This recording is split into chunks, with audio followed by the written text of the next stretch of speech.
Hello, and welcome back to another week of pregnancy updates. I'm now in my 14th week, which is absolutely unreal to me.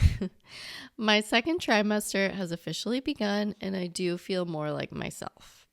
They say you get more of your energy back in the second trimester, and so far that's true for me. I'm grateful for the restored energy because there's so much for my husband and I to do as my due date approaches. We're tentatively looking for a new house because ours is a bit tight, but we're not holding our breath. The real estate market where we live is slim, competitive, and really expensive right now. We might not find anything, so we're simultaneously making plans to make our house baby ready.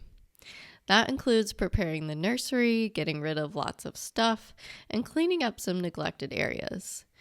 Please pray for us as we tackle all this at once.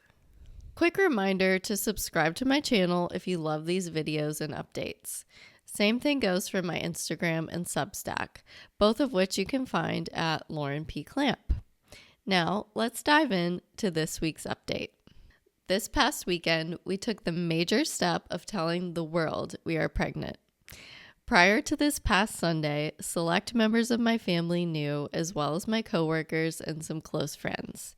Now everyone knows, and I want to tell you the story of how it all went down and how it feels for the secret to be fully out. Sunday was Easter, so we had plans to visit Chris's family in South Carolina the Saturday before. We planned to get together at Chris's brother's house. His brother's wife and kids would be there, as well as Chris's parents. Since we don't live in the same state, we don't see any of them as often as we'd like, but we make a point to at least get together for holidays. We figured our Easter gathering would be the perfect time to break the baby news to everyone in person. So that's what we did. We went down for an Easter lunch and let off with the news before everyone got distracted eating and socializing. I let Chris do the telling because I get nervous making announcements. Safe to say, everyone there was thrilled. It was so sweet and encouraging to see them react to the news, and I'm so glad we waited until we could tell them in person. Our nephew is in divinity school, so he gave a beautiful blessing before we ate, weaving in thanks for the new life on its way to our family. It was very touching, especially in light of Easter, and I won't forget it. We had a lovely lunch afterwards, dinner as they call it, way down south, and we left feeling extra loved and supported. After church the next day on Easter Sunday, we decided it was time to tell the world, aka Instagram. We snapped a front porch pic in our Sunday best, showing our first ultrasound pictures so people would know what the post was about. We wrote a caption and sent it into the metaverse.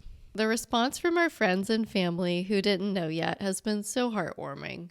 Our people are very happy for us, and we can rest assured our baby is going to come into this world so loved. Thank you to everyone for the outpouring of love we have received and continue to receive. This is a really happy time, and now that everyone knows the news, it can be even happier. I used a lot of pink emojis in my responses to comments, so some people thought that meant we were having a little girl. While I'd love for that to be the case, we still don't know the gender. We'll find out at 20 weeks, which is a ways away. I just like pink emojis, I guess, so sorry for the confusion. Before we told the world, I felt like I was keeping a dark secret. Not that this is a dark situation, but when you can't openly discuss the biggest change of your life, it feels weird. Don't get me wrong, I didn't want to incessantly talk about being pregnant, but I was often worried I'd accidentally reveal it. How? I don't know, but it was a fear I had. Now I can say whatever I want and I can ask mamas for advice. It's a weight off my chest for sure. It's also becoming hard to ignore the changes to my body. At least I think so. I mean, I only own so many articles of baggy clothes, and they're getting less baggy by the day. It's obviously no one's business whether my body changes or for what reason, but it's nice to not have to actively conceal anything in the name of keeping secrets. By the way, do y'all have any suggestions on maternity clothes? Good brands or if they're worth it? Should I just size up in regular clothes? I've been hesitant to buy much because I'm trying to save as much money as I can, and I don't want to end up with a bunch of weird stuff I may never wear again. Please give me your thoughts and suggestions in the comments. It's becoming clear I'll have to invest in some new clothes for this era. I think that's all I have for you this week. Thanks for being here and listening. You might not know it, but it means the world to me. Remember that I'd love to hear from you until we talk again next time. Have an excellent week. Bye, everybody.